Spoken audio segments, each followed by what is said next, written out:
الحمدللہ الحمدللہ وکفیٰ وسلام علی عبادہ الذین اصطفیٰ اما بعد فاعوذ باللہ من الشیطان الرجیم بسم اللہ الرحمن الرحیم الا عبادک منہم المخلصین، بجز تیرے ان بندوں کے جو چیدہ یعنی چنے ہوئے پسندیدہ ہوں۔ قال فالحق والحق اقول، فرمایا سچ تو یہ ہے اور میں سچ ہی کہا کرتا ہوں۔ لَأَمْلَأَنَّ جَهَنَّمَ مِنْكَ وَمِمَّنْ تَبِعَكَ مِنْهُمْ أَجْمَعِينَ، کہ تجھ سے اور تیرے ماننے والوں سے میں بھی جہنم کو بھار دوں گا۔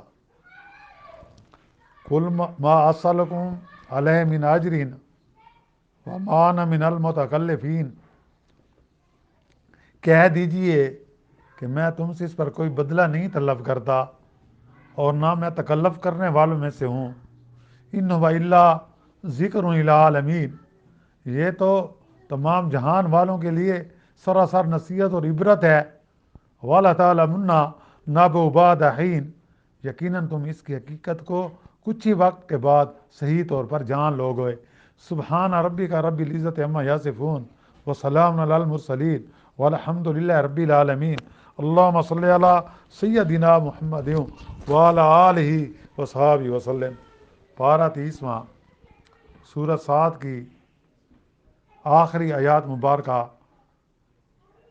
83 سے لے کر 88 تک تلاوت کی گئی ہے، اور اس طرح اس سورت کی آج اللہ کے فضل و کرم سے تکمیل ہو رہی ہے۔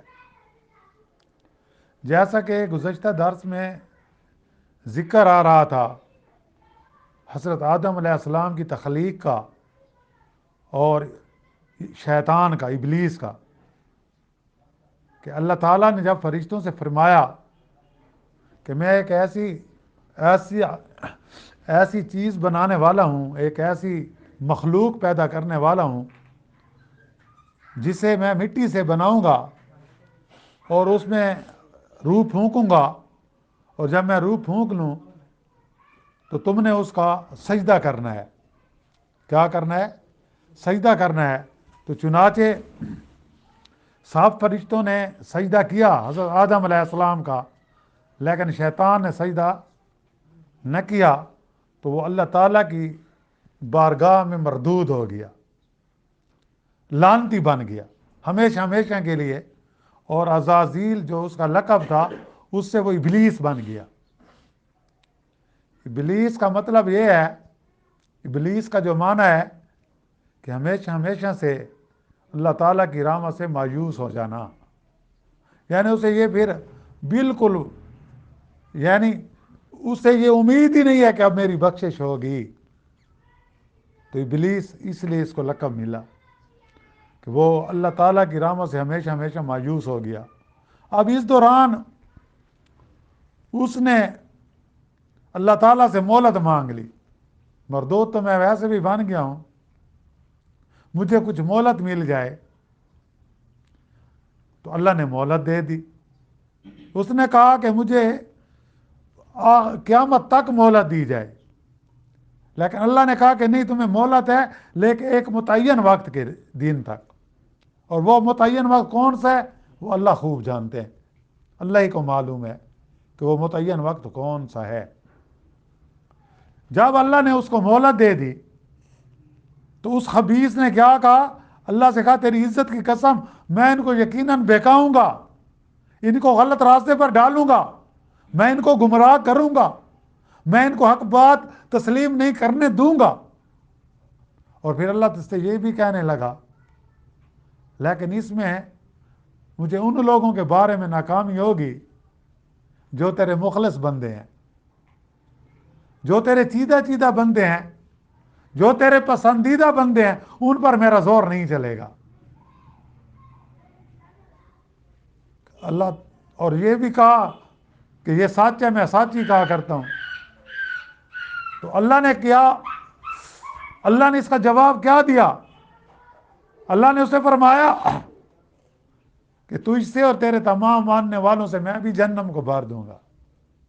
تمہیں میں نے جو مہلت دی ہے اور تو نے اس مہلت سے ناجائز فائدہ اٹھا کر لوگوں کو گمراہ کرے گا، اور جو لوگ تیرے نقش قدم پر چلیں گے، جو میری بات نہیں مانیں گے، جو میرے انبیاء کی بات نہیں مانیں گے، پھر میں بھی تیرے ساتھ ان کو جہنم میں ڈال دوں گا، ان کا ٹھکانہ بھی جہنم ہوگا، اس سے تم کو اور تیرے ماننے والوں کو میں جہنم سے بھر دوں گا۔ اب یہاں یہ بات شیطان کی جو مناظرہ ہوا یہاں پورا ہو گیا کہ اس نے کہا میں لوگوں کو بہکاؤں گا، لیکن ساتھ یہ کہ جو نیک لوگ ہوں گے، جو تیرے مخلص بندے ہوں گے، جو دین حق پر ثابت قدم رہیں گے، جو انبیاء کے فرما بردار ہوں گے، ان پر میرا زور نہیں چلے گا۔ اللہ نے کہا کہ پھر جو تیرے نقش قدم پر چلیں گے، جن پر تیرا زور چلے گا، جو میرے انبیاء کی بات نہیں مانیں گے، جو میرے احکامات پر نہیں چلیں گے، تو میں ان کو بھی تیرے ساتھ جہنم میں ڈال دوں گا، تیرے ساتھ ان کو بھی جہنم کو ان سے بھی بھر دوں گا۔ اب یہاں پھر جو آیات نمبر 86 ہے، اس کا رخ نبی کریم صلی اللہ علیہ وسلم کی طرف ہے کہ کل ما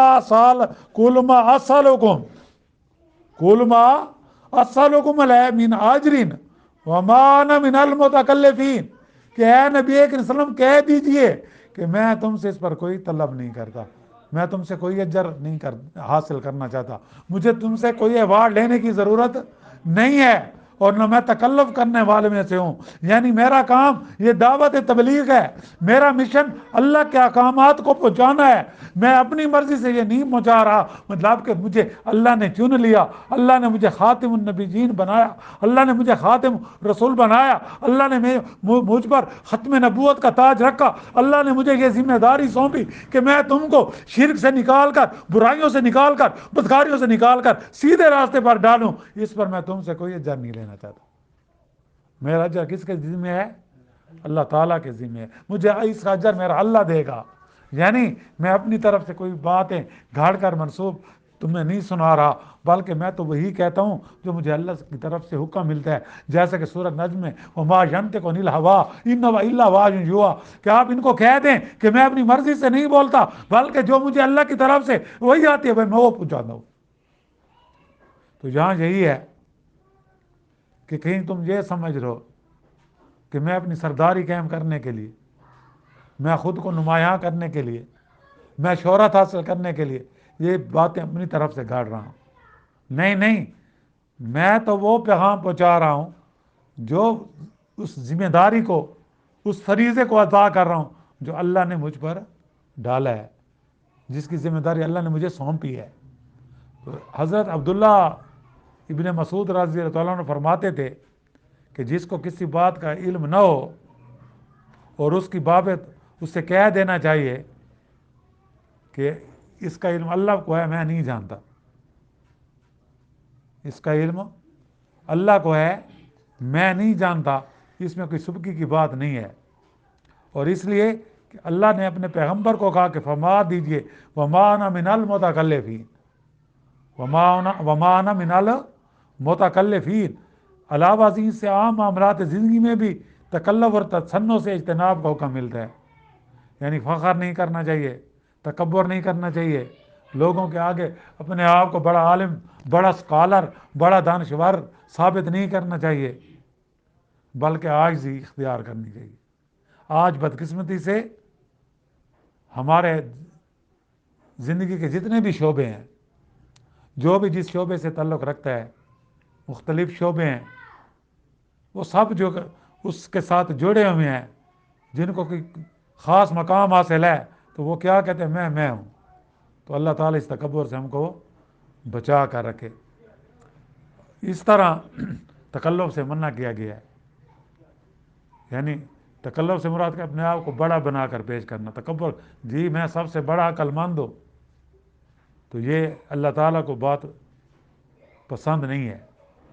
تو اس سے معلوم ہوا کہ لباس، خوراک، رہائش اور دیگر معاملات میں تکلفات جو آج تک آپ دیکھتے ہیں لوگ اپنے ساتھ گارڈ رکھتے ہیں، بڑے اپنے آپ کو نمایاں پیش کرتے ہیں، تو یہ چیزیں اللہ کو پسند نہیں ہیں۔ اللہ کو کیا چیز پسند ہے؟ عاجزی، جتنے عاجز بن کر رہیں گے، ہمبل بن کر رہیں گے، اتنا ہی تمہیں اللہ کا قرب حاصل ہوگا۔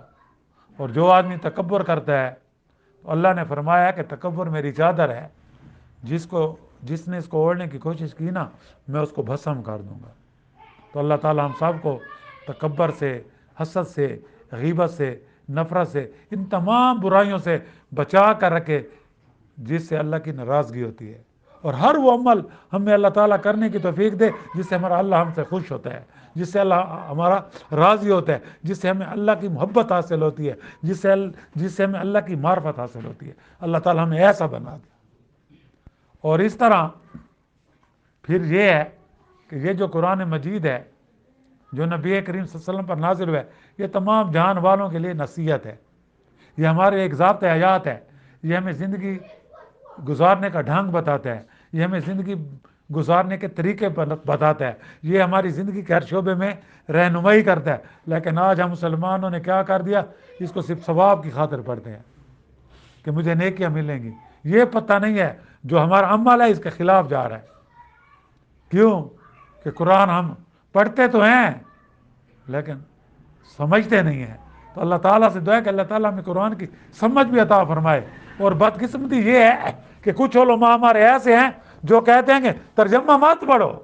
بھئی یہ قرآن مجید کس لیے آیا ہے؟ یہ قبروں کے لیے، مردوں کے پڑھنے کے لیے آیا ہے؟ کوئی چیز کا افتتاح اور اس لیے پڑھنے کے لیے آیا ہے؟ اِنَّا نَحْنُ نَزَّلْنَا الذِّكْرَ وَإِنَّا لَهُ لَحَافِظُونَ۔ اللہ نے کہا کہ ہم نے یہ ذکر نازل کیا، ہم اس کی حفاظت کریں گے۔ وَلَقَدْ يَسَّرْنَا الْقُرْآنَ لِلذِّكْرِ فَهَلْ مِن مُدَّكِرٍ، کہ ہم نے تو اس کو آسان پیش کے کہ اس سے کوئی نصیحت حاصل کرنے والا ہے؟ ہم اس سے نصیحت حاصل نہیں کرتے، ہم قصے سنتے ہیں، کہانیاں سنتے ہیں، اس پر سر دھنتے ہیں۔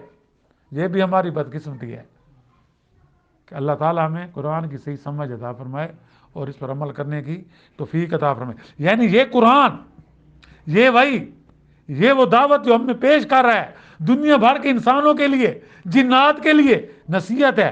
آپ نبی اکرم صلی اللہ علیہ وسلم صرف انسانوں کے لیے نہیں آئے تھے، جنات بھی اس میں شامل ہیں۔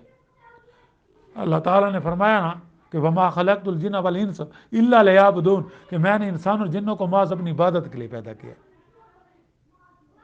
جس طرح ہم مکلف ہیں اسی طرح جنات بھی مکلف ہیں۔ جنوں کی بھی، جنات کی بھی کامیابی اس میں ہے کہ وہ میرے نبی کریم صلی اللہ علیہ وسلم کے طریقے کو اپنائیں گے۔ اگر جنات بھی میرے نبی کریم صلی اللہ علیہ وسلم کے طریقے کی خلاف ورزی کریں گے تو وہ بھی جہنم میں جائیں گے۔ یہ بات سن لیں، صرف انسان نہیں جائیں گے، جنات ہمارے ساتھ شامل ہیں۔ اگر یہاں جنات سن رہے ہیں تو وہ کان کھول کر سن لیں کہ یہ بات قرآن مجید میں ہے کہ وَمَا خَلَقْتُ الْجِنَّ وَالْإِنسَ إِلَّا لِيَعْبُدُونَ۔ اور یہ نصیحت ہے، یہ عبرت ہے کہ یہ ہمیں بتاتا ہے کہ ہم نے کیا کرنا ہے، کیا نہیں کرنا۔ یہ ہمیں واقعات گزری ہوئی قوموں کے بتاتا ہے کہ جنہوں نے اللہ کی نافرمانی کی، جنہوں نے انبیاء کو تکالیفیں دی، جنہوں نے انبیاء کی بات نہ مانی، تو اللہ نے ان کا کیا حشر کیا، ان کو دنیا میں نیست و نابود کر دیا۔